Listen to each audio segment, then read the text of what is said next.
lunes esta fue la manera en que las miles de franceses salieron a las calles a celebrar el triunfo del nuevo Frente Popular en la segunda vuelta de las elecciones legislativas en Francia, donde se logró frenar a la extrema derecha de Marine Le Pen, que mediante la agrupación nacional se quedó con 143 escaños en la Asamblea Nacional, mientras que la coalición de izquierdas encabezada por Jean-Luc Mélenchon alcanzó 182.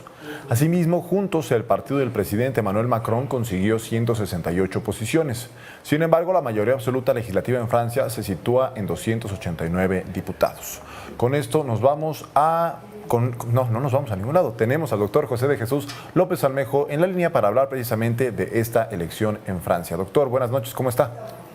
Hola, querido Braulio, buenas noches. Muy contento de iniciar la semana en Capital 21 con ustedes. Contentos de iniciar la semana por acá y también contentos, evidentemente, con estos resultados en Francia. ¿Cómo lo ve, doctor? Cuéntenos. Bueno, primero que nada, me da una luz de esperanza acerca de la pluralidad que está siendo expresada en Europa, porque hasta apenas las elecciones europeas, las elecciones al Parlamento Europeo, parece que la extrema derecha se iba apoderando paulatinamente de los países demográficamente más grandes de Europa y con mayor peso político en las decisiones de Europa como región. Sin embargo, Braulio, querido, vimos en Polonia que lo sacaron del gobierno. Vimos en Inglaterra la paliza que le dieron a Rishi Sunak.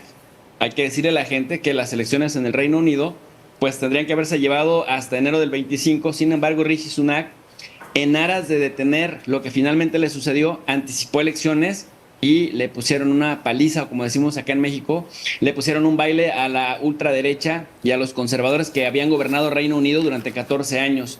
Y ahora vemos en Francia que se cernía la amenaza de Le Pen, y bueno, se cernía la amenaza porque había ganado con un 37% las elecciones europeas, y después la primera vuelta de estas mismas elecciones que, por cierto, Emmanuel Macron anticipó por la debacle electoral que había tenido Macron en las europeas, las anticipa, se da la primera vuelta para el 30 de junio y después la segunda vuelta, y literalmente le salieron con domingo 7, el domingo 7 de julio, en donde prácticamente, bueno, pues a Le Pen, que venía de 2 victorias contundentes, las europeas y luego las primarias, que había aparecido en primer lugar, bueno, para esta segunda vuelta, solo pasaron a la segunda vuelta, Braulio, en las legislativas, así es, los partidos por distrito que sacan más de 12% de la elección.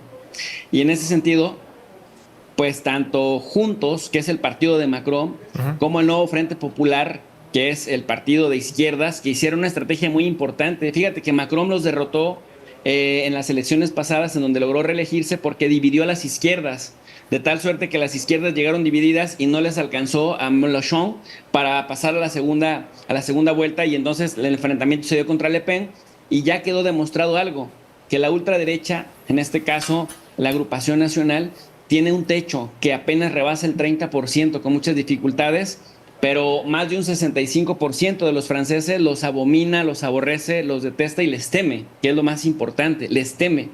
Entonces Macron no logró subir, digamos, un puntaje importante, aunque si bien no fue la derrota estrepitosa que se esperaba, bueno, a fin de cuentas quedó en esta segunda vuelta en un segundo lugar, pero el gobierno queda debilitado. Macron quedará un poco de adorno porque básicamente 2 partidos con los que difícilmente podría negociar, pues estarán ahí con importante... estoy por acá, volví. Sí, ¿Sí lo escuchamos, doctor.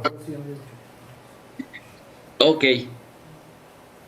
Ahí me escuchan, ¿verdad? Sí, nos estaba diciendo que Macron tendrá 2 partidos con los que difícilmente podrá negociar en la Asamblea, en el Parlamento, sí, allá en Francia, y que será, pues, a lo mejor unos meses o un periodo complejo para el hoy primer ministro de Francia. Y yo le quería preguntar, ¿qué ve usted que hicieron estos partidos para poder frenar este ascenso de la ultraderecha que, como bien lo decía al inicio de su intervención, vemos, o al menos eso parece, que acecha a Europa este ascenso de las nuevas derechas que frenaron de manera contundente ayer los franceses? ¿Qué ve que hicieron los partidos políticos para lograrlo?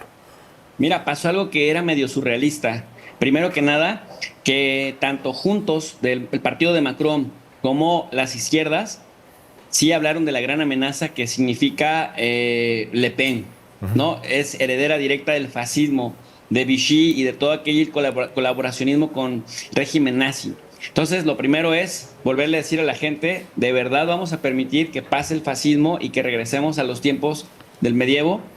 En segundo lugar, en el lado de las izquierdas lo que hicieron fue decirle a aquellos candidatos de los diferentes partidos, porque hay bastantes izquierdas, que si no eran competentes o competitivas, quiero decir, si no iban a competir con una posibilidad real de ganar en ciertos distritos, que mejor se bajaran de la candidatura y dejaran a la única candidatura de izquierdas que más posibilidades tuvieran, Braulio. Y fíjate que fue súper interesante porque efectivamente ya no atomizaron el voto. Y al no atomizar el voto, las izquierdas fueron unidas, de tal suerte que se tradujo en 183 votos versus 163 de Macron. Y bueno, pues ya quedaron bastante alejados de Le Pen, que de haber celebrado 2 victorias electorales al hilo, pero que no pasaba de un techo determinado de poco más de 30%, pues ahora se quedó en tercer lugar. Y esto es bien importante porque nos da varios mensajes, ¿no? Lo que por ahí yo publicaba en las redes sociales, Macron como un accidente de la democracia, es decir, un presidente que lejos de llegar para atender la cosa pública, se puso al servicio del complejo militar europeo. 2, se puso a implementar medidas neoliberales incluso por decreto, aumentó más bien la edad de jubilación porque argumentaba que le faltaban 14,000 millones de euros para complementar los pagos a los jubilados y pensionados, pero eso sí, no tenía 14,000 millones de euros para la gente, pero tenía 400,000 millones para las Fuerzas Armadas y la represión policial que habíamos estado observando, mi querido Braulio, en París y otras zonas importantes recientemente, justamente por las protestas en torno a la jubilación.